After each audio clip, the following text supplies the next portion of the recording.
eu começo dizendo assim, que o que é importante é não, não, não classificar os escritores dentro de certos limites, né, que a teoria literária elabora, porque isso, muitas vezes, o escritor, ele é um artista, ele não fica preso, né, a normas. Ele pode ter algumas características do seu tempo, né?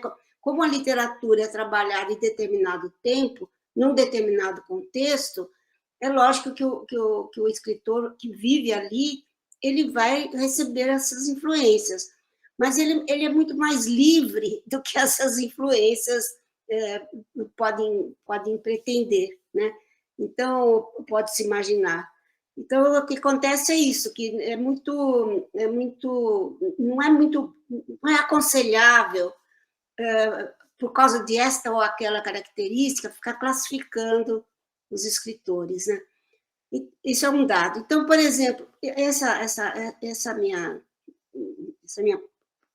fala vai porque eu já ouvi algumas pessoas dizerem que Guimarães Rosa faz parte dessa escola literária, desse grupo literário considerado do realismo fantástico, realismo mágico na América Latina. E não é verdade, né? Quer dizer, a gente sabe perfeitamente que o Guimarães Rosa não se enquadra em coisa nenhuma, né? Não dá para enquadrar o Guimarães Rosa. Então, não é porque tem uma ou outra característica que também aparece na literatura fantástica que a gente vai chamá-lo como o autor da literatura latino-americana, do grupo de literatura fantástica. E aí, só para vocês, então, só para você ter uma ideia, né? Porque ele, agora, nesse conto aí, por exemplo, que é um conto maravilhoso, né? Os bois conversam, né? Os bois pensam, os bois se expressam, né?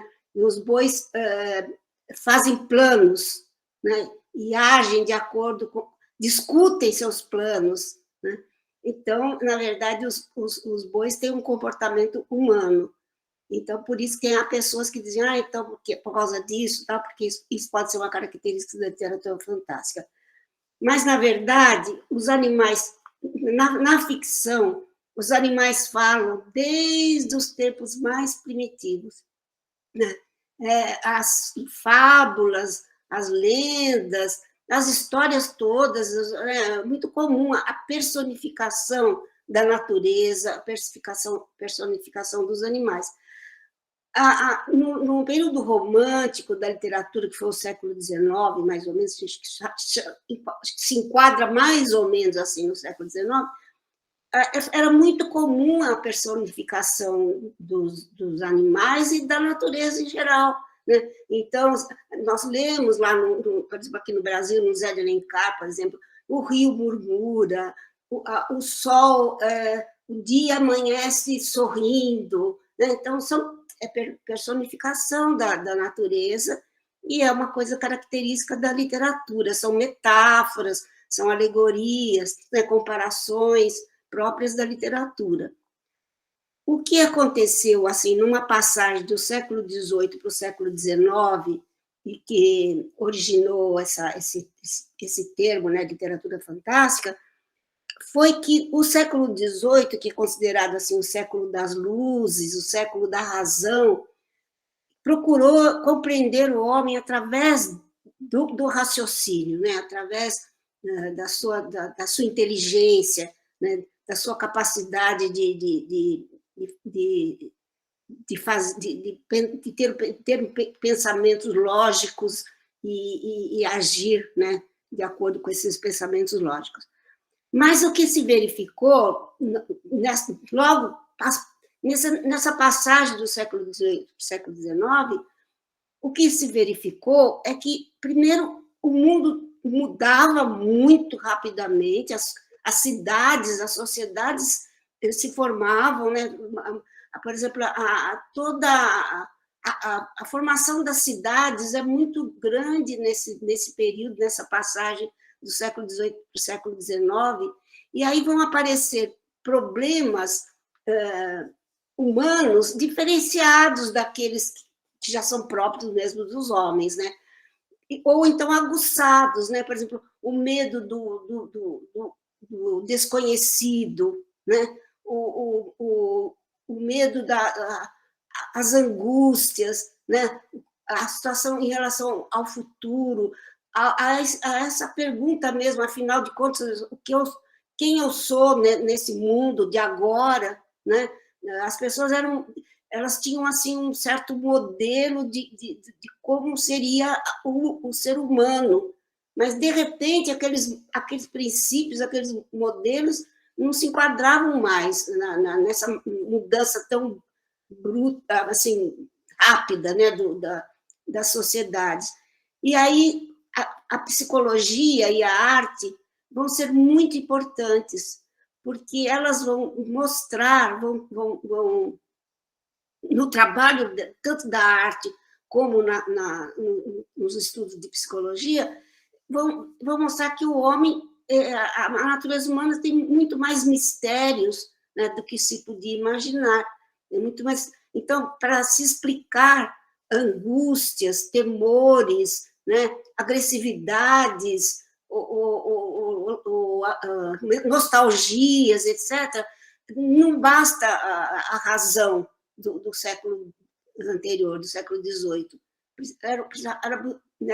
Eram necessários outros conhecimentos.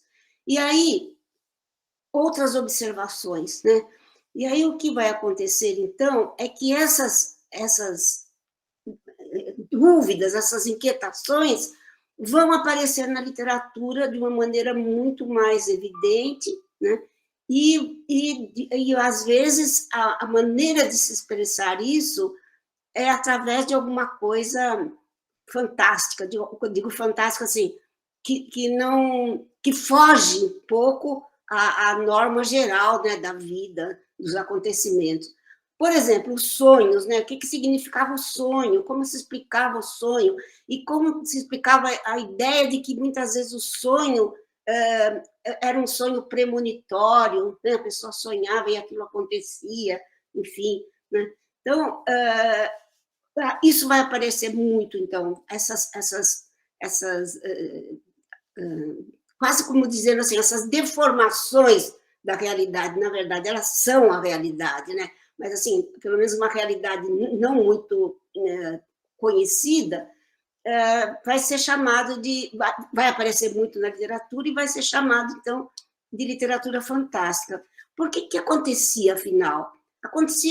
Eram essas características, por exemplo, não só que os animais falavam, né?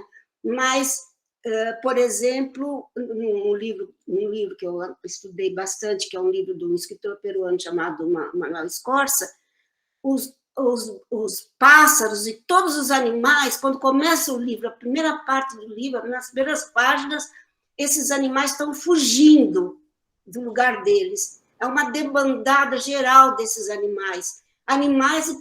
Os animais em geral, os pássaros, todos os tipos de vida, né, não humana.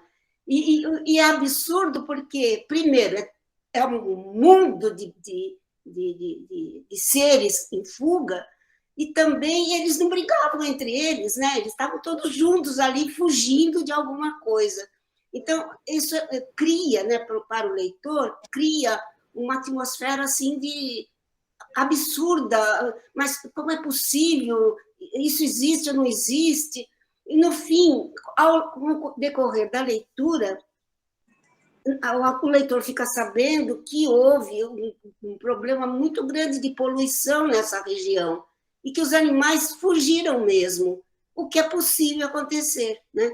Então, aí então vai se compreendendo a literatura fantástica como aquele limite muito débil entre o que é verossímil e inverossímil, né? Muitas coisas são inverossímeis mesmo, mas outras coisas são possíveis de serem verdadeiras. Então, elas são possíveis de serem verossímeis. Né? E é com esses limites, né, entre o absurdo e aquilo que se poderia considerar o normal, que vai dar mais ou menos o caminho para essa literatura. Então, nessa literatura, né, os mortos podem agir e falar, né? Os animais conversam entre si e conversam com o ser humano também, né? Enfim, vão tendo todas essas características. Agora, na América Latina, o que aconteceu, e que é muito comentado, é que um grupo de escritores de uma mesma época, né? Júlio Cortázar, Borges, Gabriel Garcia Marques, o próprio Scorza, né? Eles formam como é que chama? O do Pedro Páramo, né? O Rufo. Então, eles são todos de uma mesma época, são grandes escritores, e eles criam essas situações que aparentemente assim, absurdas, né? E que ficam nesse limite, né? De verossímil e inverossímil. Agora, eles são importantes não só porque a literatura deles é esteticamente bonita, né?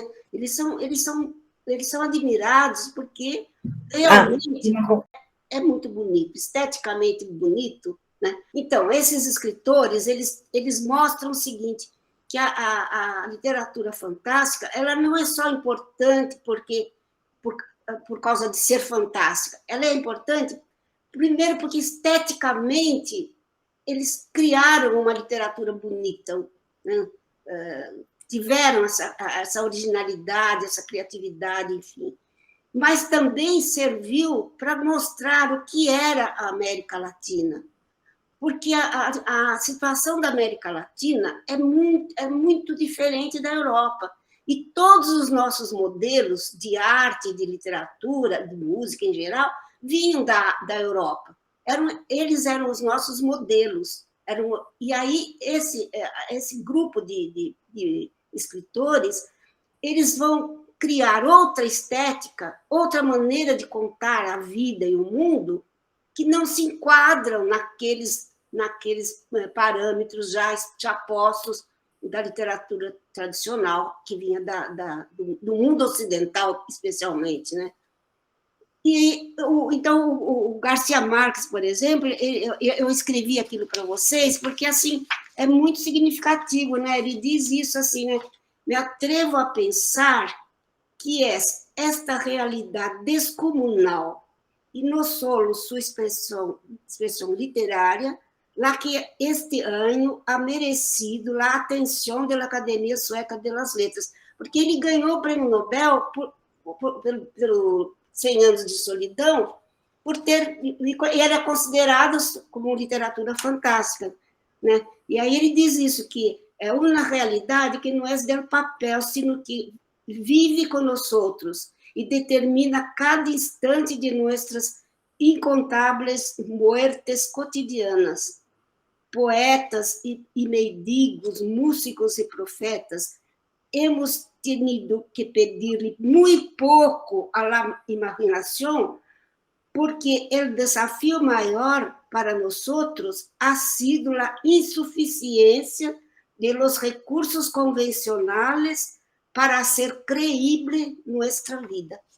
E aí, nesse discurso que eu passei para vocês, ele vai contando, né, como é que as pessoas, por exemplo, procuraram ouro, né, e depois aquelas 10 mulas carregadas de ouro para salvar o Atahualpa desapareceram, e aí começaram a se encontrar aquelas pepitas de ouro nos aluviões, né? E as pessoas, então, ficam assim fanáticas por aquilo, e é uma coisa que não pode ser verdade, não é mentira, mas não é mentira. Ele vai contar, né? Ele vai falar, e está lá no discurso, quantas pessoas morreram por causa da repressão da América Latina, né? Quantas foram perseguidas, quantas crianças desapareceram. Então, é um mundo tão absurdo que precisava de uma outra maneira de contar. Então, eles vão contar dessa maneira essa realidade, e então, por isso que eles são considerados de literatura fantástica. Mas eles têm um jeito muito especial de falar isso. Por exemplo, nesse texto, nesse livro do Scorza, é uma pentalogia, né? Então, o livro que eu estudei mais foi o Bom Dia para os Defuntos, se passa nos altiplanos peruanos, numa região, portanto, altíssima, né? E que, por conta da temperatura, por conta da presença ou ausência de luz, né, vão acontecer vários fatos que parecem irreais, né, como essa história da fuga dos animais. Né? Na verdade, uma firma americana se instala nessa região para explorar minas de cobre e ela modifica completamente aquele espaço, né? Modifica a vida das pessoas e modifica a vida dos animais. E é isso que ele vai, então, contando. Então, tem uma hora, por exemplo, que os personagens ficam azulados, né? Então, as pessoas aparecem esverdeadas, azuladas. Né? Então, o leitor se depara com aquilo e fala, mas isso aqui, né, não tem cabimento, uma coisa... Por causa das pessoas que trabalhavam lá nessa firma norte-americana.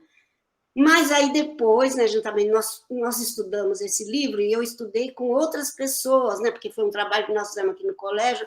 Então, entrou o Mansur, professor de Química, entrou Geografia, entrou História, tudo para estudar a América Latina. Nós pegamos esse livro para estudar a América Latina. E aí o que nós ficamos sabendo? Que nessa situação de altura em que eles estavam, é muito comum a falta de oxigênio, o oxigênio é reduzido. E aí, como eles tinham que trabalhar ali sob uma situação muito opressora, etc., é um esforço enorme que eles têm que fazer, falta para eles o oxigênio. Então, eles têm, eles acabam sofrendo de uma doença, né, que esqueci agora o nome da doença, sinomose, parece que chama. Cianose, agora lembrei, cianose, e que deixa as pessoas azuladas mesmo, tem um esforço para conseguir respirar. Né? Então, as coisas que vão acontecendo ali no livro, aparentemente, eles são fantásticos, mas depois ele mostra duas coisas. Primeiro, o absurdo daquela companhia americana, o que fazia com as pessoas. Né? Por que as pessoas se tornaram azuladas? Pelo excesso de trabalho, o absurdo do trabalho. Né? E, ao mesmo tempo, mostra que é possível que isso acontece, que a realidade é mais absurda do que se pensa. Né? Então, diante dessas características todas, né, do estudo da literatura fantástica, que é muito debatida, muito estudada, né, tem muitos teóricos que estudam, nós podemos, não cabe para mim dizer que